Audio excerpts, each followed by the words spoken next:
ఖచ్చితంగా రావాలని అదే అంటున్నా. మేము ఆడ ఉండగానే ఈ మీటింగ్ వచ్చిండు. ఈ కారు ఎక్కడి నుంచి వచ్చింది కోదండరామ్ సార్ కి చెప్పండి. ఈ కారు ఎవరిచ్చిర్రు? అయ్యి సెక్యూరిటీ ఉన్న కారు, ఈ 3 జెండాలు ఉన్న కారు ఎవరిచ్చిర్రు? ఎవరు? మేమిచ్చిందా లేకపోతే రేవంత్ రెడ్డి ఇచ్చిందా? ఎక్కడి నుంచి ఇచ్చిండు రేవంత్ రెడ్డి మీకు? అలాంటిది ఈ కారు వేసుకొని తిరుగుతున్నారు. ఒక గంట ముందు వచ్చి మా నిరుద్యోగుల ప్రెస్ మీట్ లో కూడా రౌండ్ టేబుల్ లో కూర్చోవచ్చు కదా. సిగ్గు లేకుండా మా రౌండ్ టేబుల్ కి రాకుండా పక్కనున్న ఏదో రౌండ్ టేబుల్ కి పోయారు. వీళ్ళు ఏదో సమావేశానికి వచ్చారు. సిగ్గుండాలి కదా. మీరు గ్రాడ్యుయేట్ ఎమ్మెల్సీ, మీరు ఎమ్మెల్సీ అయింది ఎందుకు? మీరు ఏ ఎమ్మెల్సీ? అసలు ఎమ్మెల్సీ అంటే ఏంది? నిరుద్యోగుల గురించి మీకే పట్టకపోతే ఒక ప్రొఫెసర్ అయి ఉండి, ఒక ఉద్యమకారులు అయి ఉండి పక్కనకి ఎందుకు పడుతుంది? సమయం లేదంటాడు.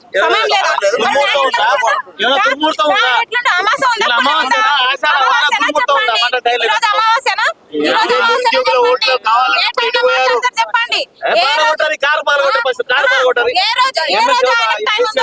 మంచి రోజు చెప్పండి. డిసెంబర్ 3 కాంగ్రెస్ పార్టీని ఆ రోజు మంచి రోజా? నిరుద్యోగులం అందరము ఇన్ని రోజులు ఏమన్నారు? మీకు యూనిటీ లేదు, యూనిటీ లేదు. అందరం యూనిటీగానే కొట్లాడుతున్నాం. అందరం వచ్చినాం కదా. రకరకాల అన్ని యూనివర్సిటీల నుంచి పిల్లలు వచ్చిర్రు. మాకంటే మా కష్టాల కంటే మీకు పక్కనున్న ప్రెస్ మీట్లు ఎక్కువైనాయా? ఎందుకు రాలేదు చెప్పండి. ఇంతసేపు మొత్తుకొని సచ్చినాం. వాళ్ళు వేసిరా? ఆ ప్రెస్ మీట్ లో కూర్చున్న వాళ్ళు వేసిరా? మేము వేసినామా? మేమేస్తే ఎమ్మెల్సీ అయ్యిండు. మర్చిపోయిండా? ఈయననే కదా ఉద్యోగాలు ఇవ్వనప్పుడు ఆ పార్టీని ఓడగొట్టాలి, ఈ పార్టీని ఓడగొట్టాలని చెప్పినప్పుడు ఇప్పుడు ఒక ఎమ్మెల్సీ స్థానంలో ఉండి ఉద్యోగాలు ఇవ్వకపోతే మీకు ఎందుకు? ఆ ఎమ్మెల్సీ స్థానం ఎందుకు మీకు? అసలు ఈ కారు ఎక్కుతుంది నా మీద నుంచి ఎక్కిపోడు. మీరు కారు ఎక్కాలనుకుంటే మాత్రం మీరు నిరుద్యోగుల పక్షాన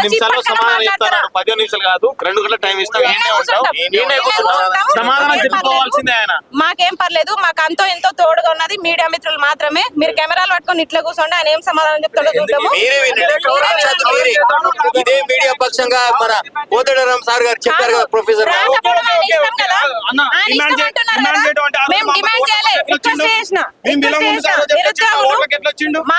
మా రౌండ్ టేబులే నిరుద్యోగుల ఆర్తనాదాలు అంటే మా అరిగోసలు చెప్పుకోవడానికి ఒక సమావేశాన్ని మేము ఏర్పాటు చేసుకున్నాము. ఆర్తనాదం అంటే అర్థం ఏంది ఆయనకు బాగా తెలుసు కోదండరామ్ సార్కి. ఎందుకంటే ఆయన కూడా అర్థించి ఇప్పుడు ఎమ్మెల్సీ అయ్యిండు. ముసల్తనానికి ఎమ్మెల్సీ అయ్యిండు. ఇప్పుడు నేను అదే చెప్తున్నా. ఈ ఏజ్ లో పదవి వచ్చింది కదా, మాకు ఆ ఏజ్ లో ఉద్యోగాలు రావండి. మాకు ఏజ్ అయిపోతే ఉద్యోగాలు రావు. మరి మీకు ఏజ్ అయిపోయినా మీకు 70 ఏళ్ళున్నా 80 ఏళ్ళున్నా ఎమ్మెల్సీలు ఇస్తారు, ఎమ్మెల్యేలు ఇస్తారు. మాకివ్వరు. కాబట్టి మీరు మాకు సమాధానం చెప్పే వరకు ఈ కారు ముందు నుంచి కదలము. మీరు కారన్న మార్చుకొని పోవాలి, పదవన్న వదులుకొని పోవాలి. 70 సంవత్సరాలకు మీకు పదవి వచ్చింది. 70 సంవత్సరాలకు మాకు ఉద్యోగాలు ఇస్తారా? 70 సంవత్సరాల్లో అంత ఏజ్ ఉంటుందా? కనీసం 2 సంవత్సరాల ఏజ్ లిమిట్ పెంచమంటేనే మీకు చేతనైతే లేదు. మీరు ఏం చేస్తున్నారు అసలు? మీకు తెలుసు కదా. ప్రవళిక చనిపోతే అంత ఆర్తనాలు పెట్టినావు, గొడవ పెట్టినావు. మరి ఇలా నిరుద్యోగులు ఎంట్రీని తాగి సావమంటుండు. ఒక్క మాట మాట్లాడినావు. 18 మంది నిరుద్యోగులు చనిపోతే ఆ రోజు ప్రవళిక నువ్వు ఏది పిండ ప్రదానం చేసినావు గుర్తుందో గుర్తులేదు నీకు? నేనే వచ్చి దగ్గర నుండి చెప్పించిన పిండ ప్రదానం. మరి ఆ రోజు పిండ ప్రదానం చేసినావు కదా. మరి ఇలా 18 మంది నిరుద్యోగులు కాంగ్రెస్ పార్టీ హయాంలో 18 మంది నిరుద్యోగులు చనిపోయారు. మరి నిరుద్యోగులు చూడండి మాట్లాడుతున్నా. ఒకడు ఊరేసుకుని చచ్చిపోయిండు, ఒకడు ఎండ్రిని దాగి చచ్చిపోయిండు.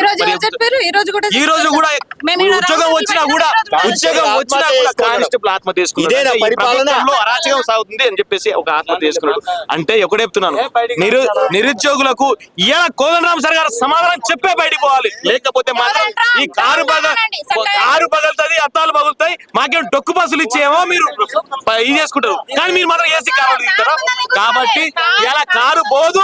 మాకు సమాధానం చెప్పాల్సింది. మీ కారు అన్న పోవాలి, నువ్వు ఇక్కడ నుంచి కోదండరామ్ సార్ ని ఎవరు పిలిచిర్రు? మేము పిలవలేదన్నారు కదా. ఆ రోజు మేము పిలిచినావా? కాదు, ఆ రోజు మేము సంవత్సరాలకి పదవి కావాలి, ఎమ్మెల్సీ కావాలి. మీ 32 సంవత్సరాలు అడిగితే మాట్లాడా ఇది ఎక్కడ న్యాయం? మీరు రాజకీయ నాయకుడు ఒక్క నిమిషం కోదండ రామ్ సార్ రాజకీయ నాయకుడు అయిన కాబట్టి ఇప్పుడు కమిషన్ల కోసం వచ్చిండు. మా నిరుద్యోగుల కోసం రావట్లేదు. ఎందుకు రాడు? ఇవాళ రాజకీయ నాయకుడు అన్నాడు. రాజకీయ నాయకుడు అంటే ఏంది? దోచుకోవాలనే కారణంతోనే ఇవాళ ఇక్కడ వేరే ప్రెస్ మీట్ కి వచ్చిర్రు. రాజకీయ నాయకుడుగా మారిండు. ఇవాళ కోదండ రామ్ సార్ కాదు, ఒక ప్రొఫెసర్ కాదు, ఒక దోచుకోవడానికి వచ్చిన ఒక రాజకీయ నాయకుడు మాత్రమే. వెంటనే బరాబర్గా కోదండరామ్ సార్కి ఇక్కడ నుంచి కదిలించే ప్రసక్తే లేదు. మమ్మల్ని నిరుద్యోగులు వాడుకున్నారు. ఇలా అధికారంలో గద్దెన కూర్చొని ఇవాళ మేము ప్రెస్ మీట్ పెడితే రండి రౌండ్ టేబుల్ సమావేశం అంటే రావట్లేదు. మరి ఏం డీల్ జరుగుతుంది లోపల? ఇలా ఏ పారిశ్రామికవేత్తలతో ఏం డీల్ నడుస్తుంది? ఇలా ప్రైవేట్ విద్యా సంస్థల కోసం చేస్తున్నారా? ఎవరి కోసం చేస్తా ఉన్నారు? ఇలా ప్రభుత్వ విద్యా సంస్థలు పూర్తిగా సర్వనాశనం చేశారు. మీరు రేవంత్ రెడ్డి ఏమంటారు? మీరు ఒక ప్రొఫెసర్ కదా, మీరు రేవంత్ రెడ్డి 23,000 స్కూల్ తీసేస్తామంటే మీరు నోరు మీద కోదండరామ్ గారు మీరు ప్రొఫెసర్ గా చేశారు కదా. ఇలా జేఎల్ డిఎల్ పోస్టులు ఖాళీలు ఉన్నాయి, యూనివర్సిటీ ప్రొఫెసర్ పోస్టులు ఖాళీలు ఉన్నాయి. ఎడ నిద్రపోతున్నారు? ఇక్కడ వచ్చి మీరు కమిషన్ల కోసం వచ్చి మాట్లాడుతా ఉన్నారా? ప్రశాంతంగా కూర్చుంటాం బరాబర్ గా మిమ్మల్ని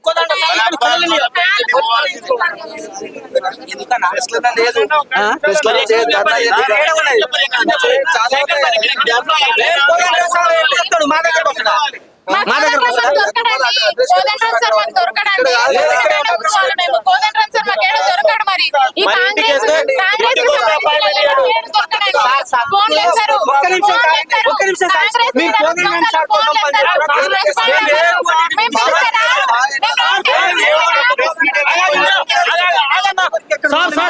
సార్ మా దగ్గర ఛార్జింగ్ డబ్బులు లేవు. కోదండరామ్ సార్ మాకు తెలిసి కార్లో దించుతారు. ఇక్కడ కూర్చున్నాం సార్. కోదండరామ్ సార్ మమ్మల్ని దించుతా అన్నారు సార్. దించినారు. మా దగ్గర డబ్బులు లేవు. ఛార్జింగ్ డబ్బులు లేక దించుతున్నాడు. ఆయన దింపుతున్నాడు సార్ మమ్మల్ని. మా కోదండరామ్ సార్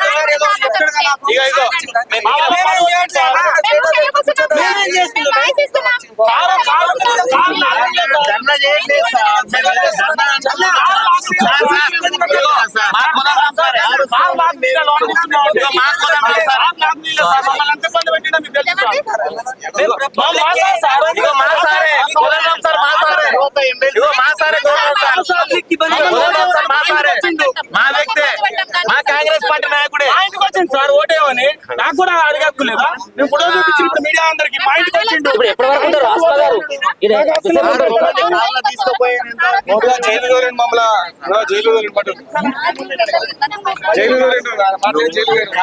ఇప్పుడు మమ్మల్ని అడగకపోయినా కారు ఎక్కించుకుంటూ అధికారంలో నా ముందు అధికారంలోకి వచ్చిన కొత్త కారు వచ్చింది.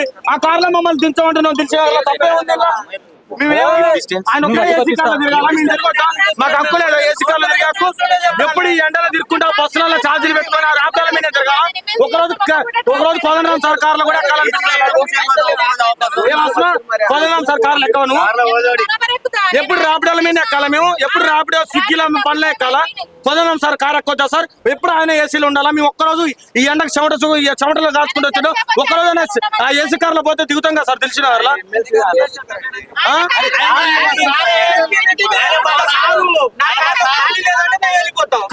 ఖాళీ లేదని చెప్పండి. రాపిడోకి డబ్బులు లేవు సార్. ఎక్కి గిన్నాక మీడియా సాక్షి 15 నిమిషాలలో వస్తున్నారు సార్. అంతే. ఆ రోజు మా ఇంటికి వచ్చిండు. ఈ రోజు కార్లు నిరుద్యోగుల కార్లు ఎక్కే అధికారం లేదా?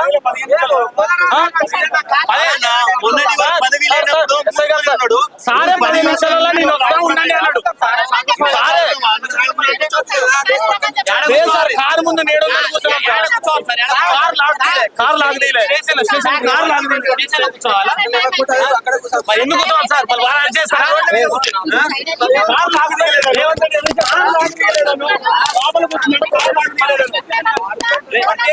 రేవంత్ రెడ్డి అరేంజ్ చేస్తారా? రేవంత్ రెడ్డి మామ చీటింగ్ చేసిండు. మాకు చీటింగ్ చేసిండు సార్. పోలీసులు కూడా సరెండర్ పోలీసులు కూడా న్యాయం జరగాలి. ఆర్డీఎల్ కావాలి.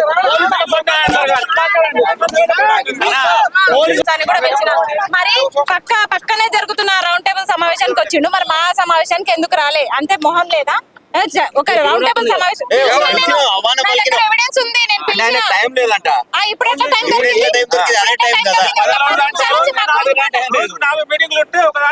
మేము రోజు మీటింగ్ పెడతలేము. ఒక్క రోజు రెండు పెట్టినాము. సంవత్సరాల కాలంలో టైం దొరకలేదా? ఈ 2 సంవత్సరాల కాలం టైం దొరకలేదా? మేము ఈ రోజు పెట్టినాము, రోజు పెట్టలేదు కదా, ఒక్క రోజు పెట్టలేదు. పోనీ ఎన్ని సందర్భాలు టార్గెట్ ఏంది? అన్ని పార్టీలను పిలిచినప్పుడు అధికారంలో ఉన్నారు, వాళ్ళు కూడా వచ్చి సమాధానం చెప్పాలి, చర్చ జరపాలి మాతోటి. ఇప్పుడు విదేశాంగ మంత్రి ఎట్లాగో చర్చ జరపడు. పార్టీ సెపరేట్ పార్టీ ఉంది. ఏ పార్టీ? separate party. ఏం separate party?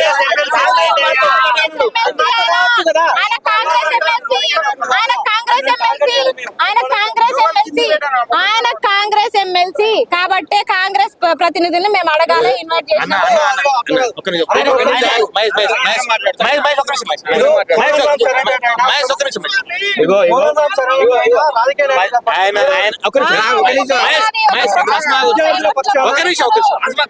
ఇగో ఇందాక సార్ వచ్చిండు, ఓ 15 నిమిషాలు టైం ఇవ్వండి, 15 నిమిషాలు టైం ఇవ్వండి అబ్బా, నేను లోపల పోయి మరి అన్ని సార్తో సీఎం సార్తో మాట్లాడుకుని మీతో 10 నిమిషాల్లో మాట్లాడుతున్నాడు. మంచి విషయం చెప్పిండు. 15 నిమిషాలు కాకుండా 15 గంటలు కూడా ఇక్కడ కూర్చుంటాం. ఇప్పుడు మాకు డొక్కు బస్సులు ఇచ్చి ఆ రోజు మాతో బస్ యాత్రలు చేపించారు. ఇలా ఏసీ కార్లు కొత్త నెంబర్ ప్లేట్ కొత్తవి వస్తున్నాయి. మేము కూర్చోడానికి ఇప్పుడు పోలీసు వాళ్ళు ఏమిటి ఇక్కడ కూర్చోవద్దండి, మరి ఏడ కూర్చోవాలి చెప్పండి? మీ ఇంటికాడికి వచ్చి కూర్చోవాలా? మీకే దిక్కు లేదు. మీకు ఆర్డీఎల్ ఇవ్వాలి గవర్నమెంట్. మా నిరుద్యోగులు బాగా చెప్పుకుంటే కన్నీళ్ళు వస్తున్నాయి. ఇలా ఒక 18 మంది నిరుద్యోగులు చనిపోయారు. ఆ రోజు ప్రౌఢిగా చనిపోయినప్పుడేమో పిండ ప్రదానం పెట్టినాం. ఓహో ఆ ప్రభుత్వం అట్లా చేసింది ఇట్లా చేసింది, కేసీఆర్ దొంగ లంగా అని చెప్పినాం. మరి రేవంత్ రెడ్డి కూడా అట్లా చేస్తున్నాం. మరి రేవంత్ ఎందుకనట్లేవు? నేను ఆ రోజు రేవంత్ రెడ్డి చూసి ఓటేయలేదు. ఆ రోజు కోదండరాం సారు మా రూమ్కి వచ్చి మా ఇంటికి వచ్చి, బాబు కాంగ్రెస్ పార్టీకి ఓటేస్తే నాకు ఓటేసినట్టు అని చెప్తే నేను కోదండరాం సార్కి ఓటేసిన. నేను కాంగ్రెస్ పార్టీకి ఓటేయలేదు. మార్పు కావాలి, కాంగ్రెస్ రావాలని చెప్పిన వ్యక్తే కోదండరాం సార్. కోదండరాం సార్తో మేము బస్ యాత్రలు చెప్పిన ఫోటోలు కూడా మా దగ్గర ఉన్నాయి, చూపెడతాం. ఎందుకంటే కోదండరాం సార్ ఎవరో కాదు, మా వ్యక్తే, మా మనిషే, మేమందరం ఒకటే.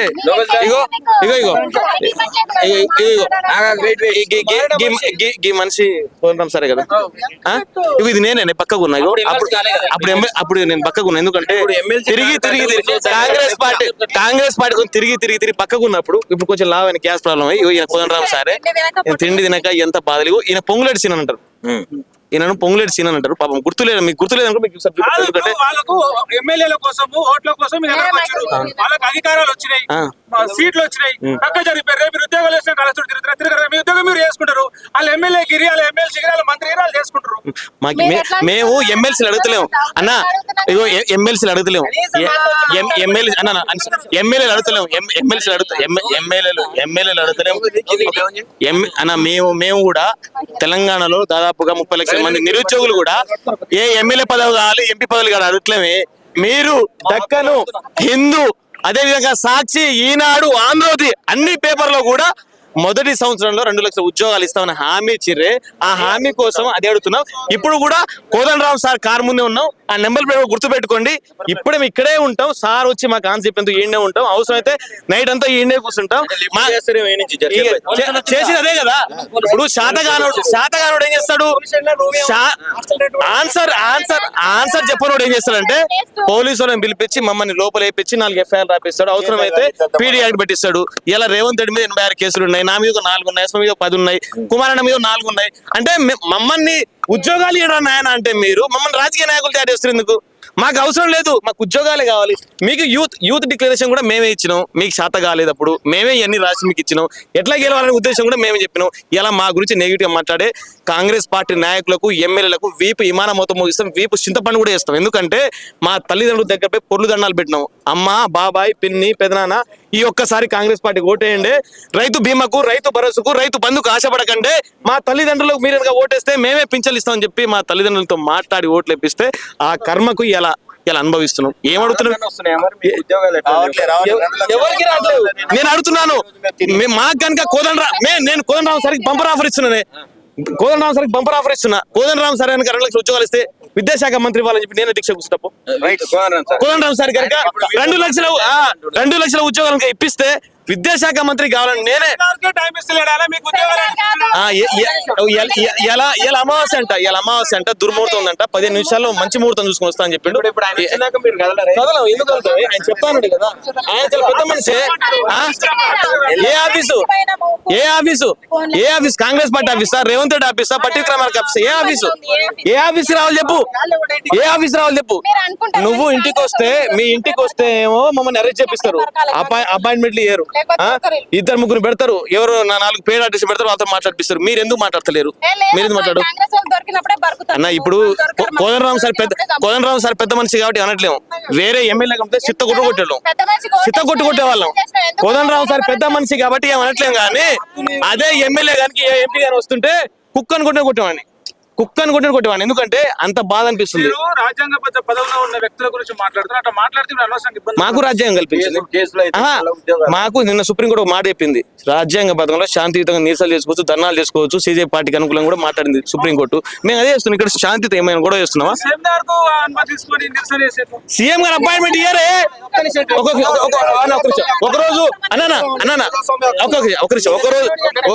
ఒక రోజు నేను సీఎం ఇంటికి నేను అస్మ ఇద్దరు వెళ్ళినాం. అస్మ గుర్తుందో లేదు, నేను అస్మ ఇంటికి వెళ్తే వాళ్ళ పిఏ గారు జపారెడ్డి గారు ఒక మాట అన్నారు, బిడ్డ నువ్వు ఎక్కువ తక్కువ మాట్లాడుతున్నావు, లోపల ఇస్తా అని చెప్పింది. మరి ఏం చెప్పాలి? ఈ బాధ మా తల్లిదండ్రులు చెప్తే ఉంటారా? అంటే చంపేస్తారు, వీళ్ళు చంపేస్తారే, లిటరల్ గా చంపేస్తారు. గట్టి మాట్లాడితే మా మీద ఎఫ్ఐఆర్ వేస్తారు, కేసు చంపేస్తారు. మరి మేము ఉద్యోగం రావట్లేనే మా తల్లిదండ్రులు బాధపడుతుంటే మమ్మల్ని చంపేస్తే ఎవడు అడుగుతాడు? అంటే ఆయన మాట్లాడితే రాజ్యాంగ హక్కు ఆయనకి ఇచ్చింది, ఎంట్రీని తాగి జావమని, క్రిమినల్ అని. మేము మాట్లాడితే మాత్రం మా మీద ఎఫ్ఐఆర్ గుర్తుకొస్తుంది. మీరు రాజ్యాంగాన్ని ఇబ్బంది పెట్టేస్తారు. మేము ఇబ్బంది పెట్టలేదు, ఏం పెట్టట్లేవు. ఆయన వచ్చేది వరకు మేము కదలం. ఇక్కడ నుంచి ఆయన సమాధానం చెప్పే పోవాలి.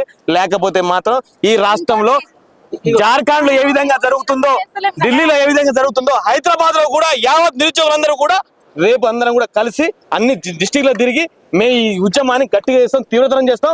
ఈ హైదరాబాద్ లో ఆ రోజు మీరు డిప్కేకి సమర్థించారు కదా, మమ్మల్ని కూడా సమర్థించండి. మీరు నిరుద్యోగులు నిజంగా రోజుకు ఒక అర్ధగంట పార్ట్ టైం ఉద్యమం చేస్తున్నారు. సీరియస్ గా ఒక ఢిల్లీలో వేసినట్టు, ఒక జార్ఖండ్ లో వేసినట్టు అంత సీరియస్ గా మీరు ఎక్కడ ఉద్యోగాల కోసం చేస్తున్నారు? ఇన్ని రోజులు ఏమన్నారు? నిరుద్యోగ నాయకులంతా ఒక వేదిక పైకి రారు అన్నారు. ఈ రోజు కనిపిస్తలేమో, అందరమైనా ఉన్నాం. ఉద్యోగాలు సాధించారు, ఎందుకు రాజీపడకుండా ఎందుకు కొట్టాలి? బరాబర్ రాజీ పడ్డాం మేము బరాబర్ రాజీ పడ్డాము. మా నిరుద్యోగులకి పోలీస్ అభ్యర్థులకు కేసులు అయితే ఉద్యోగాలు రావు, అందుకే వాళ్ళని ఇబ్బంది మరి అంతే గట్టిగా కొట్లాడి మరి ఫండ్ తెప్పొచ్చు కదా ప్రధానమంత్రి అడిగి రేవంత్ రెడ్డి గారు. ఎందుకు గట్టిగా కొట్లాడతారు? ఇప్పుడు బీజేపీ పార్టీకి ఫండ్ ఎవరు చేశారు మీకు అందరికి తెలుసు. మాకు అట్లాంటి ఎవరు చేయట్లేదు, మేము చేయం. మేము శాంతియుతంగా చేస్తాం, రాజ్యాంగబద్ధంగా ఏ విధంగా కొట్లాడతామో ఆ విధంగా కొట్లాడుతూనే ఉంటాం రాజకీయ పార్టీ. ఇప్పుడు మన కోదండరామ్ సార్ గారికి కనీసం ఒక్క రోజైనా ప్రెస్ మీట్ తో మాట్లాడడానికి మన నిరుద్యోగ సమస్యల మీద టైం దొరకట్లేదు. ఇలా ఆ రాజకీయ పార్టీ నాయకులతో ఆయన అనుబంధ సంబంధ పార్టీయే కదా ఉండడానికి, ఏ రోజైనా మా గురించి మాట్లాడడానికి, రేవంత్ రెడ్డితో చర్చ చేయడానికి ఒక 5 నిమిషాలు టైం దొరకలేదా మనకి కోదండరామ్ సార్ గారికి? ఇప్పుడు మాట్లాడుతా ఉన్నారు. భాస్కర్ లాంటి 6 DL ఇవ్వాలి, పోలీసు వాళ్ళకు 6 DL ఇవ్వాలి.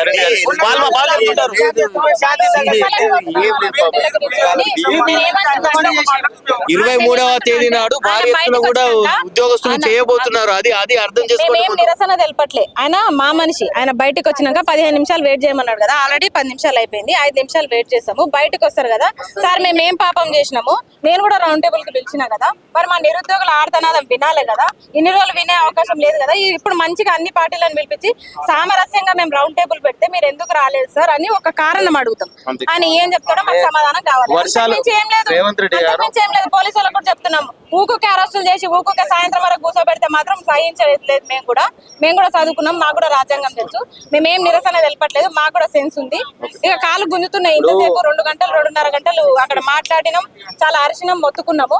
మా ఆవేదన కోదండరామ్ సార్ కి చెప్పాలి. మేము దయచేసి అర్థం చేసుకోండి, నిరసన కాదు, ఆయనతో మేము మాట్లాడాలి. ఇంకా ఏడ కూర్చోవాలి? మాకు చేర్లేసారా, గంటేసిరు, స్లాట్ అయిపోయింది. ఇంకా ఏడ కూర్చోవాలి మేము? అందుకే సార్ కారు ఉంది కాబట్టి సార్ ఎక్కించుకోపోతాడు కాబట్టి కూర్చున్నాము. ఇక్కడ కూర్చోవట్లేదు. వర్షాలు రావట్లేని రేవంత్ రెడ్డి వర్ష యాగం చేస్తున్నాం కదా, మేము కూడా నోటిఫికేషన్ యాగం చేస్తున్నాం. ధూమ్ ధామ్ హోమ్ భీమ్ సింపుల్ గా కూడా మేము కూడా నోటిఫికేషన్ రావాలని యాగాలు చేస్తున్నాం. ఏం చెప్పి అన్ని పూజలు చేస్తున్నాం. ఎంతసేపు స్వాహా గీహ అని మాట్లాడతాం. మేము కూడా మాట్లాడాలి కదా. మరి వర్షం రానప్పుడే కరువు వచ్చిందంటే మరి మాకు కూడా నోటిఫికేషన్, కరువు వచ్చింది. మరి ఎవరు మాట్లాడతారు మా గురించి? మేము ఏ పూజ చేయాలి, ఏ క్షుద్ర పూజ చేయాలి? మాకైతే రావు మరి క్షుద్ర పూజలు. ఎవరెవరో చేస్తున్నారంట, మీరే మాట్లాడుతున్నారు. మాకు ఏ పూజ వస్తే మేము ఆ పూజ చేసుకుంటాం. నోటిఫికేషన్ పూజ చేస్తున్నాం. ఇగో అష్ట దిగ్బంధన చేస్తున్నాం, ఇట్లా చేస్తున్నాం. ఓం భీం కూమ్ అంటాం. ఇక అన్ని తెలిసినోడు అమాస రోజు వచ్చినట్ల ఇదేం రాగం నాకు అర్థం కాదు. టైం లేదంట, నిరుద్యోగులంటే టైం లేదంట, పక్కన ఎవరైనా ప్రెస్ మీట్ పెడతారా, ఈయన వస్తాడంట. 2 లక్షల ఉద్యోగాలు స్వాహా.